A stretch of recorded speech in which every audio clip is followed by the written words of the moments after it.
Popular Culture Research Team. How can I help you? And back joining us in the studio for Popular Culture Research Team is Eugene's. Oh, Eugene. Eugene, hello to you. Hi, guys. Happy Friday. Happy Friday, Eugene. Yay. We've been talking about when life gives you tangerines. Tangerines. When's the last time you went to Jeju? Was it the time when all of us went to Jeju? Maybe last year. Last year in autumn a little. Oh, you went again? October? Yeah. There was that one time where I took a vacation to Jeju. Mm-hmm. Our producer went to Jeju. You were there for work, I think? Yeah. And then took a vacation Exactly. following that. Mm-hmm. But we never met up. We're strangers outside. Yeah, right. Oh, and then you went to Jeju afterwards again. No, October. That was the last time? Was that October? Yeah. Oh my goodness, that's or it? September? I feel like so long ago. I don't remember exactly. It was but September. September. It was like the first week of September. Oh, really? I remember. Oh, yeah. Oh, man, I need to go again. Jeju is beautiful. Beautiful, true. And which is why it's all the more fun talking about Jeju here on, of course, When Life Gives You Tangerine. Our producer thought that we're going to call him. Why didn't you call him? Because he's going to make me walk. He's been doing the Oli Trail. I said he's lonely. Question mark. I got 2 kids and a wife, and my mom wasn't alone.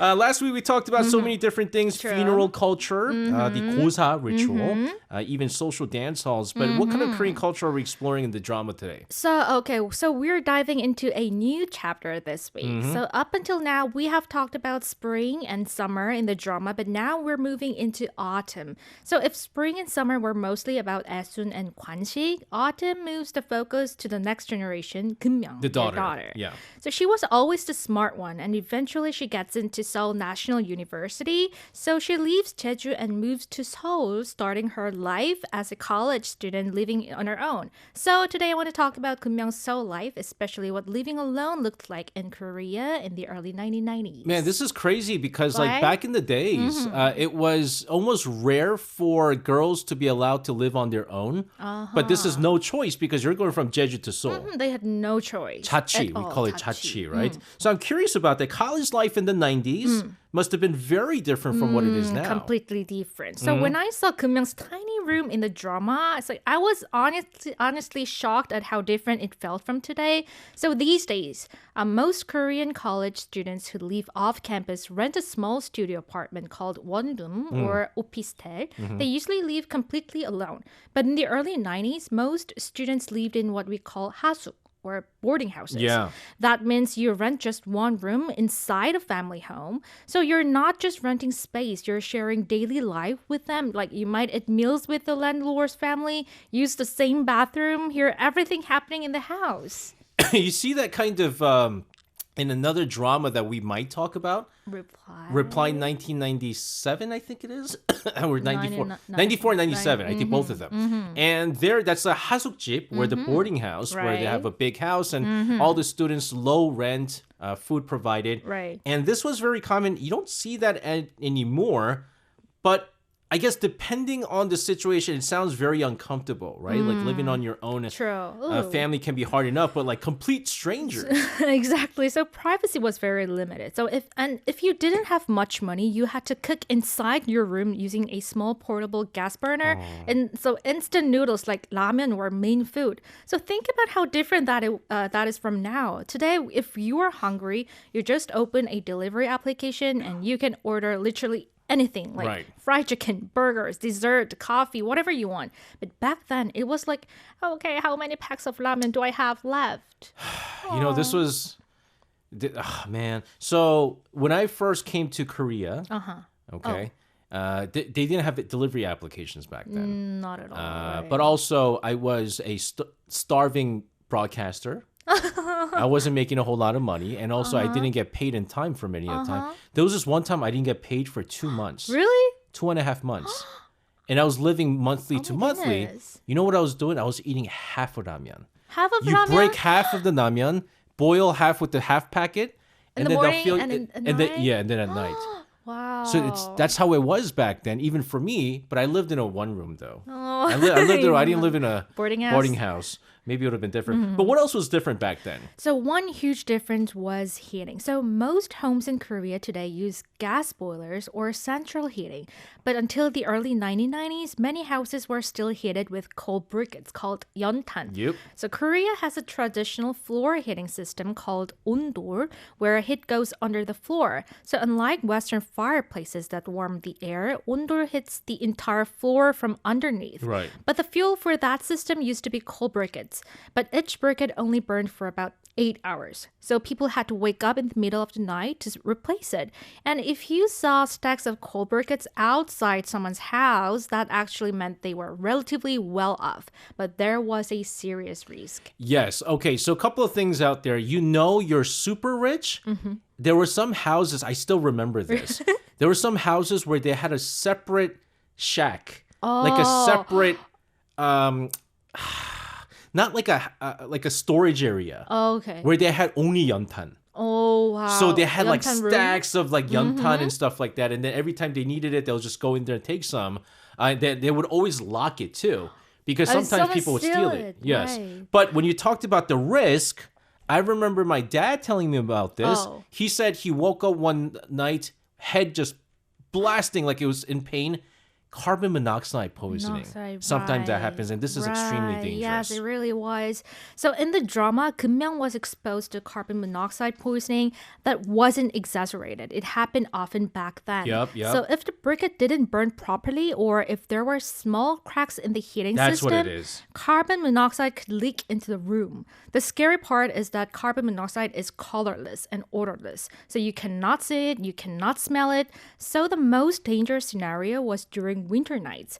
Windows were closed because it was freezing outside and ventilation was poor, and people would fall asleep and sometimes never wake up. At one point, coal gas poisoning was one of the leading causes of winter death in Korea back then. And in the drama, Esun suddenly feels something is wrong and rushes from Jeju to Seoul only to find Keum-myung unconscious in her room. So for many families in that era, it was a real fear. Yeah, no, it's very, very true. There was, I remember the last time you never lived in a yeontan place, right? No, never. Okay, you're pretty good. Pinim, you used a yeontan house. Did you live in a yeontan house? Yeah, I mean, a long time ago, there was a lot of yeontan houses. And I lived in a middle house. Oh, middle house? Middle house. It was it's so hard to describe. It's like one big house laterally. Okay. Oh, yeah. There's one house, two house, three house, and it was like a one room. Oh. Everyone lives in a one room. Oh, wow. But it's like a house, right?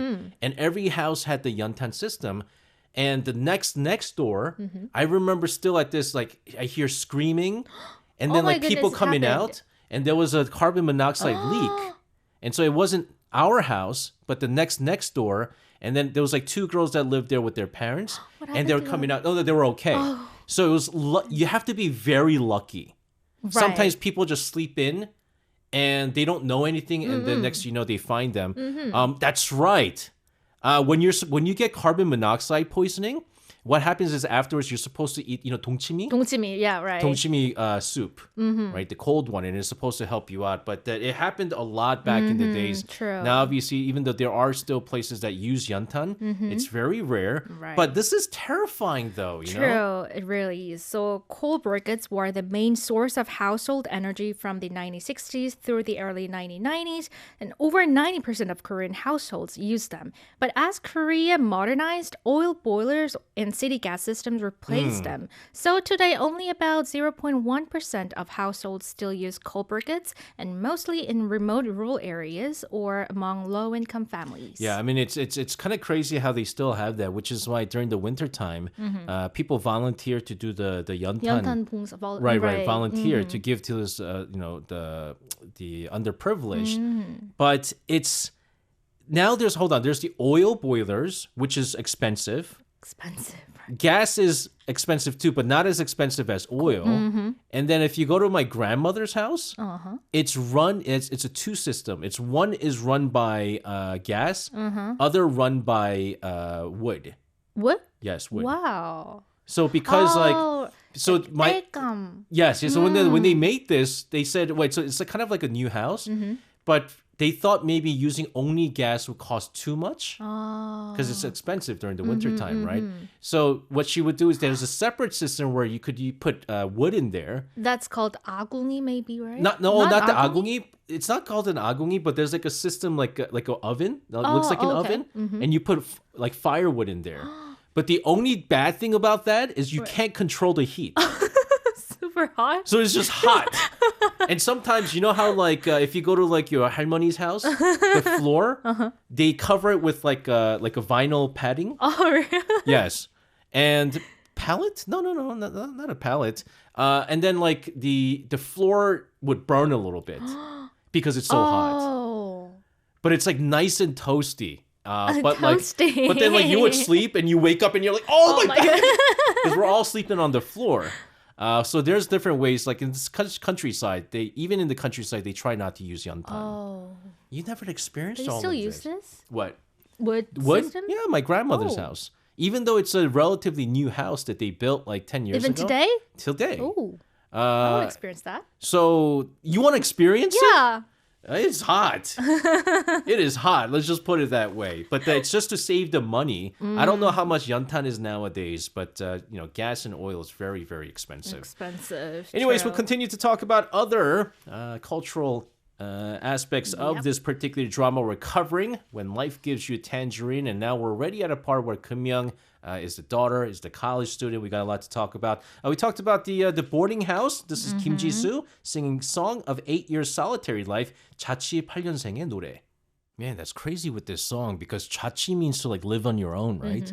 I used to live alone before I got married in Sadang. Oh yeah, I know that. You know when I drop you off at the Sadang station, sometimes we take that shortcut because there's traffic. Right. That neighborhood is where I used to live, and sometimes there's a cafe there. And Kim Ji-soo used to come out on the weekends on the patio playing the guitar. Yeah, I see him all the time. He's from Superstar K, right? Right. Yeah. So he would be there like strumming his guitar, and I'm like, what? Maybe he used to live there. Well, maybe. Was I a neighbor with him? Maybe. Okay, I just remember. That's when I used to chachi, when I used to live by myself. So it's an interesting song. So living alone in the 90s, story is fascinating, also dangerous. But what are we delving into this time? Okay, this time we're talking about 1990s movie culture in Korea. So Keum-young gets into SNU, but financially, like things are still tight. Yeah. So she ends up working part-time as a ticket clerk at the movie theater. And through that job, we can see what movie culture looked like in the early 90s. Okay, so this is going to be fun because now, people are starting to recognize Korean films. It's getting more well-known. Right. Movie culture, obviously big, but back then it was very different. I want to find out too. So it was completely different. So today, you book your tickets in 30 seconds on your phone. But in the early 1990s, you had to physically go to the theater and buy your ticket in person. And there was no online booking, no applications. And when a popular film was released, the lines outside the theater was insane. So the ticket clerk would manually issue the ticket and stamp it. And that stamp mattered because when you entered the theater, your ticket had to be checked whether it had the stamp or not. So the whole process made the lines even longer. Oh, I see what it is. It's because that they could make a fake ticket. True, right. But you can't fake the stamp. Okay. So in the drama, the movie Keum-young is stamping tickets for is Ghost, released in 1990. So I wasn't even born yet, so I didn't realize how big it was. But it turns out like 1.68 million people watched it in Seoul alone. It was one of the biggest box office hits before Titanic. I'm sure a lot of our listeners know this movie, This was right? the movie I was talking about not too long ago with the making the vase and then, That's right. That's the one. Ghost. This is the exact movie I was talking about. Wait, hold on. Time out. Eugene, I'm starting to feel a lot of like the age gap here, the generational gap. First of all, You always feel that. you never lived in a Yeontan house. We got that out of the way. When you first watched movies, were you able to reserve it on the internet? Or did you have to go to the movie theater to buy tickets? Oh, online booking system. I always use that. Or go into the theater. It doesn't matter. It didn't matter. But you were able to book it online. Oh my goodness. I had to go to the theater too. You too? The first movie I ever watched at the movie theater was Lion King. It was Lion King, Disney's Lion King. That was the first movie I've ever watched at the movie theater. And we had to go to the movie theater. Oh, Lion King? Yes. Was it like old movie? Yes. When I was like in third grade. Oh, really? Third grade, Lion King came out. And I didn't watch the movie. You never watched the movie? Oh my goodness. You had to go to the theater and buy the tickets, so I know exactly what it is. Okay. Lion King was so popular, we had to wait online. Oh. And then if the tickets sold out, we had to go back. We had to go home. Or get the next timeline. Oh my goodness. And so there was no reservations online or anything like that. It was like, you have to do all that stuff. Okay. Oh my goodness. I'm starting to get generational gap right now. But Ghost, again, I know it was popular here in the States, but also in Korea. But to get the tickets must have been very hard. Absolutely. So back then, one theater usually showed just one movie. So tickets were scarce.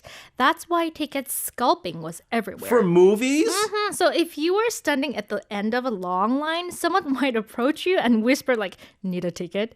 But the price was insane, 3 or 4 times the original. So tickets officially cost around 3,000 to 4,000 won back then, maybe like $2 or $3. Wow, that's expensive. But scalpers would sell them for 9,000 to 16,000 won, or like $6 to $12. That's the price now. That's what I'm saying. 2026. So yeah, people have always found ways to profit. That's so crazy. But you know what, though?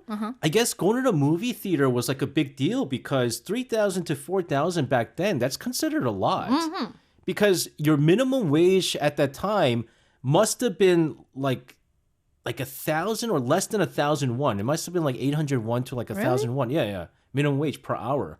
So if you're paying 3,000 to 4,000 won back then, that's pretty big. That's expensive. But it was a treat.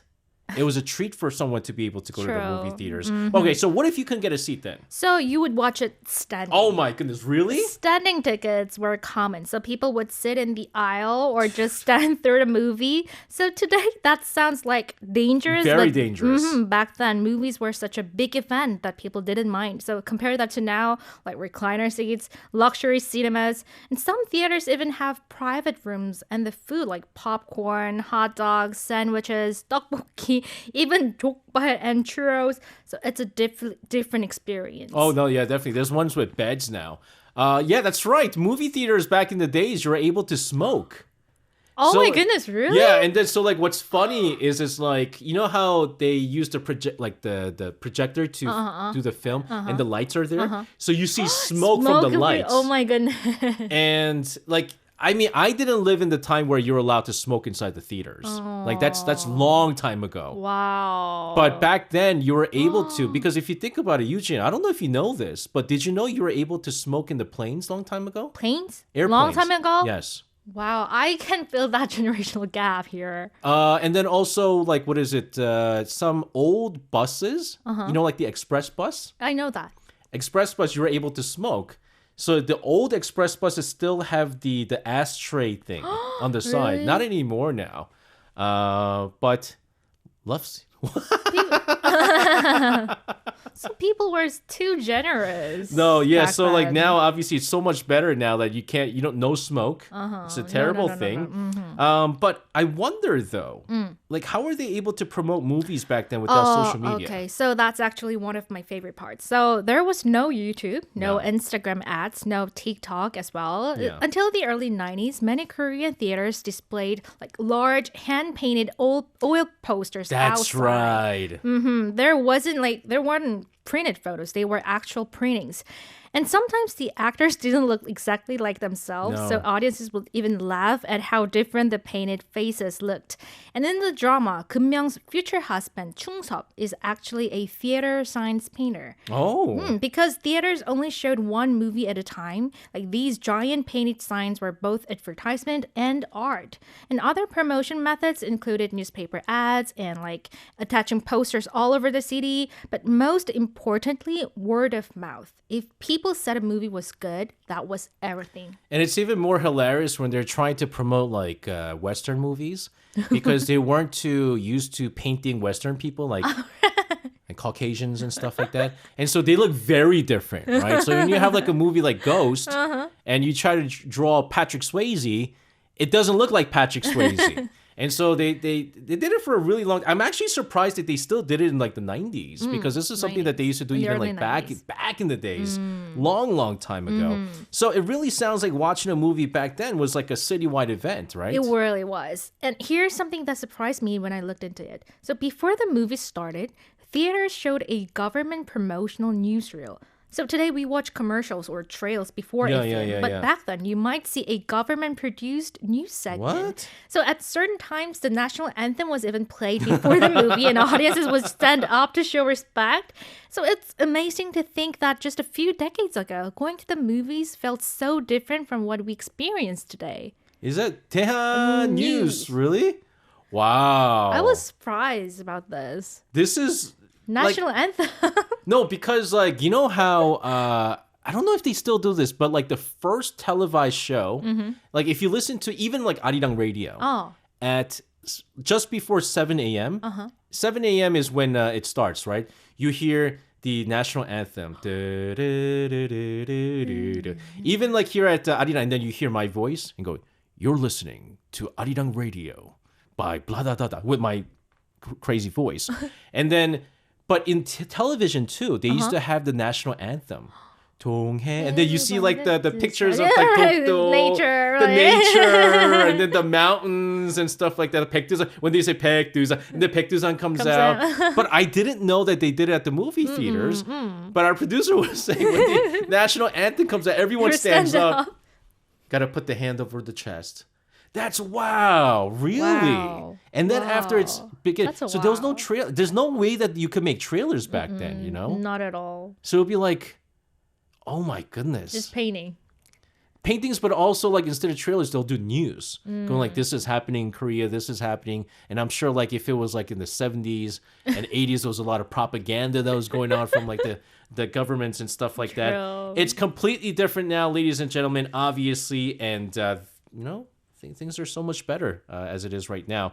We're going to continue to talk about all these hidden cultural elements within movies. But first, let's take a listen to a song here from 이문세 and 구윤혜 with Early Morning Discount 조조 할인. All right, we're back in the studio for Popular Culture Research Team. We're talking about when life gives you tangerine, and we're in the third week talking about this. We talked about movies and so many changes here.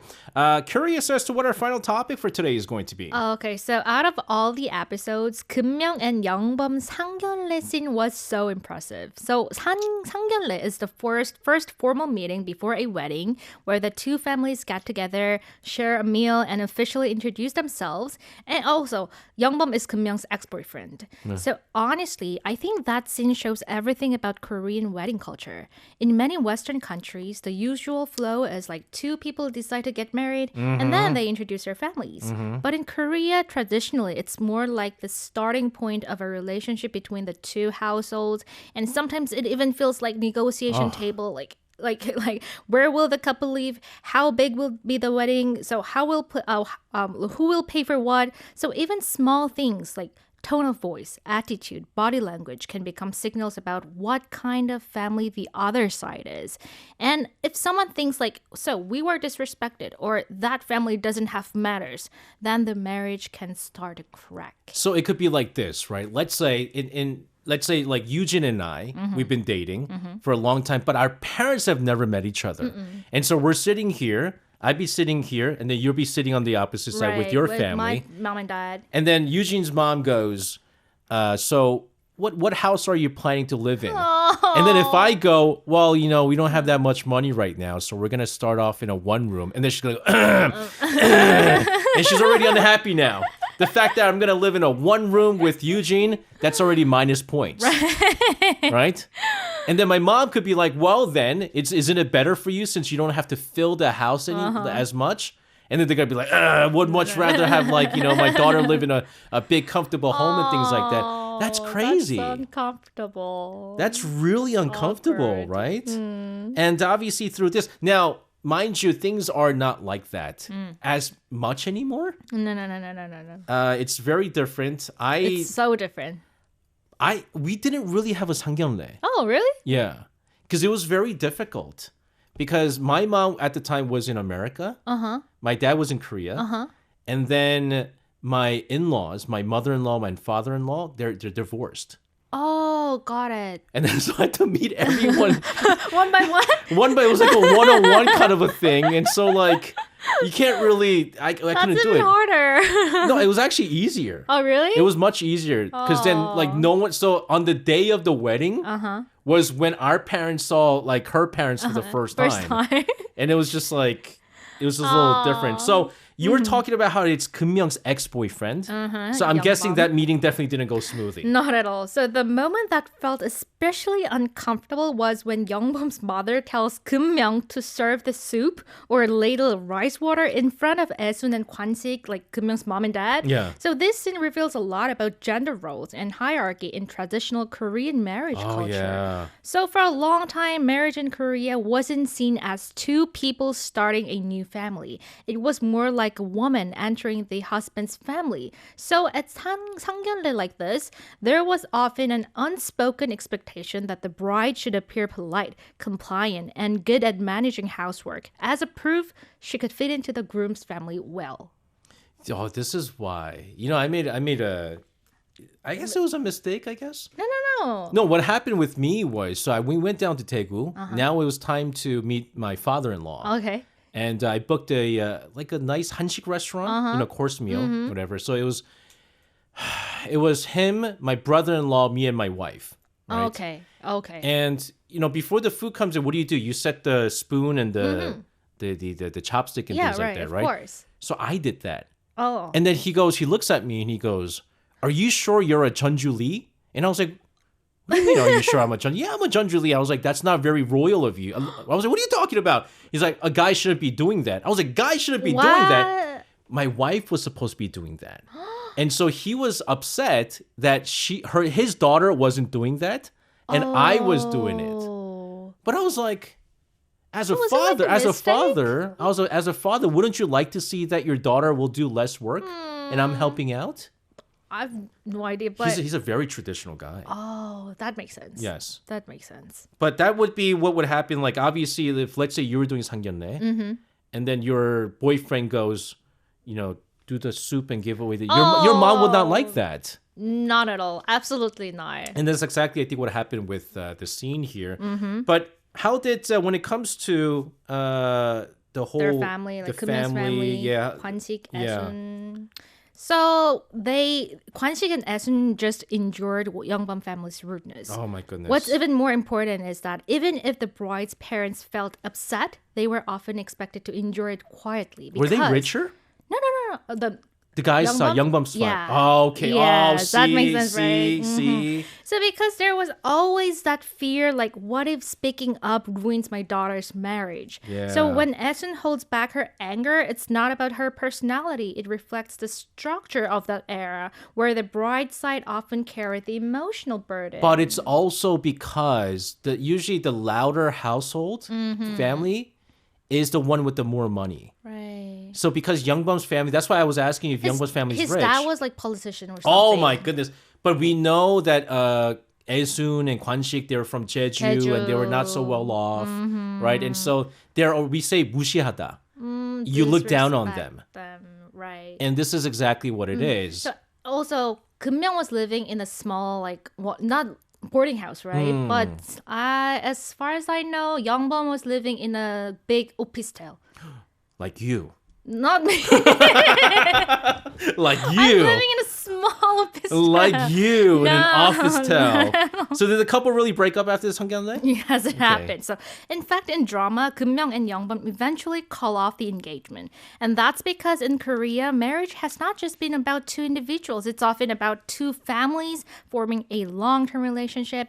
And once families start evaluating each other, especially economically, things could quickly become tense. Yeah. That's where concepts like 혼수, 예물, 예단 come in. So 혼수 refers to the furniture and appliances for the newlywed home. Yeah. 예물 usually means jewelry or valuables exchanged between the couple. And 예단 traditionally refers to gifts given from the bride's family to the groom's family. And on the surface, these can look like symbolic gifts, but they often reflected social status prioritize like financial capacity and family pride.